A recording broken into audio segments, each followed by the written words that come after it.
Hello everyone and welcome back to our Drarry Adventcalendar. Today we are at day 15. We wish you the merriest. They arrived punctual to see a familiar owl fly into the Manor. He frowned and decided to investigate when he almost walked into Draco. He jumped back and inclined his head respectfully. "Lord Malfoy, I'm so sorry. I hadn't meant to walk into you." Draco snorted and Harry frowned slightly. "Well, that's usually the case when you say so, Lord Potter. I haven't met someone who intentionally walked into people." Smirking, Harry shook his head. He then frowned at a dark brown owl with an unusual pattern on its back. He knew this owl very well. "Lord Malfoy, I do hope you will excuse my inquisitiveness. Whom does this owl belong to?" he asked carefully.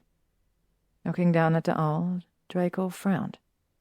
"Simon Hall. Why are you interested in that?" Harry widened his eyes by the mention of this name, Simon Hall. So he had found another victim. "You should marry him. He's just after your money." "I'm sorry?" Draco frowned and crossed his arms. "I believe that is my own choice who I want to marry."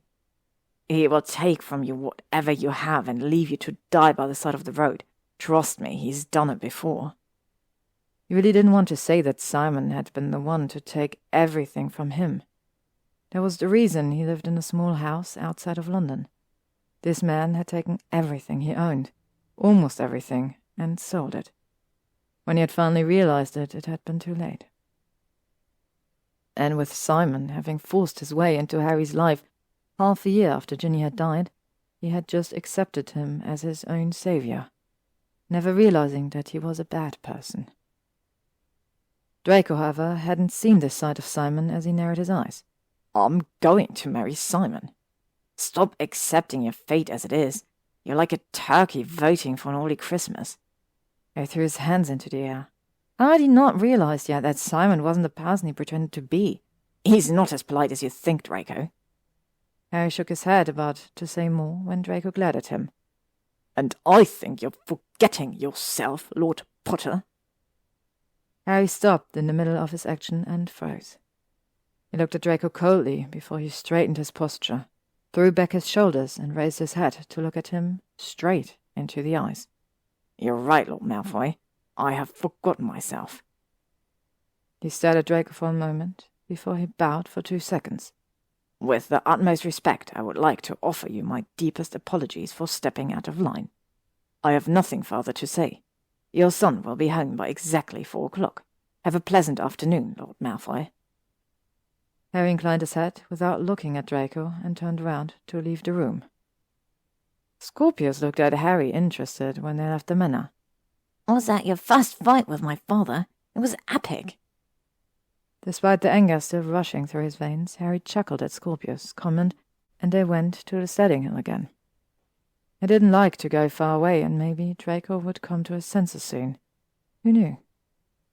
Even though he would have liked to see Draco again, telling him that he was right, the Slytherin didn't show up all day. When Harry ended up bringing him home by 4 o'clock on the dot, he found that he was keyed out of the wards. "Lord Potter, I thank you for your services."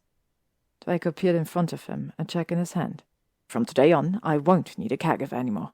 I wish you a pleasant Christmas with your family." Harry accepted the cheque, about to say that he really liked taking care of Scorpius, when Draco closed the door in front of his nose with a bang. Felt the wards pushing him out of the Malfoy Manor area and sighed. He couldn't tell Malfoy what he should do. He was an adult. He just hoped that Scorpius didn't have to suffer under his mind games. He apparated into Diagon Alley, walking to the side alleys to Neville's flower shop. Inside, he once again found the 3 rebels running around laughing. "Hi, Jamie," Harry said when the eldest Longbottom fell around his neck. "How are you doing today?" Jamie grinned. He grabbed Harry's hand and showed him a pot of small green plants. "These are mine. Dad said if I look after them and they grow fine, I can sell them myself and keep the money." Harry nodded, impressed. "If they can be sold, give me a fire call, Jamie. I'll be your first customer." The boy squealed with excitement, and Harry caught Neville watching them with a smirk on his lips. When Jamie ran off, Harry walked to his old friend. "You are going to regret offering to buy a plant from Jamie. He's going to try and sell them all to you." Neville greeted him and hugged him as well. "How are you?" Same old. Harry shrugged his shoulders. Simon's trying to scam the Malfoys, so that's new. Neville sighed. Oh shit, so he's still around. I thought after what Ron did to him, he decided not to be around London anymore. Harry chuckled. If Simon had destroyed Harry's life, Ron had destroyed Simon's life about 1,000% more. By the time he had still been in Aura, and all the time Ron had gone and looked for stolen items around Simon's house, Harry's old house. He had gotten a few memorabilia out of there and annoyed Simon to no end, also letting loose some of George's pranks in there until Simon had finally complained to the Ministry. Not that it had stopped the torment, as eventually the whole Weasley family and all of Harry's friends had found out about it, and oh, you didn't want to be on their bad side. And so, after 2 years, he had left the country. He gave Harry the 6 lilies and 1 black rose and shook his hand when Harry wanted to pay. Free of charge today, Harry. Thanks, Nev. Tell them I said hi. Neville hugged him, and Harry nodded, walking towards the cemetery to see his family again. To be continued.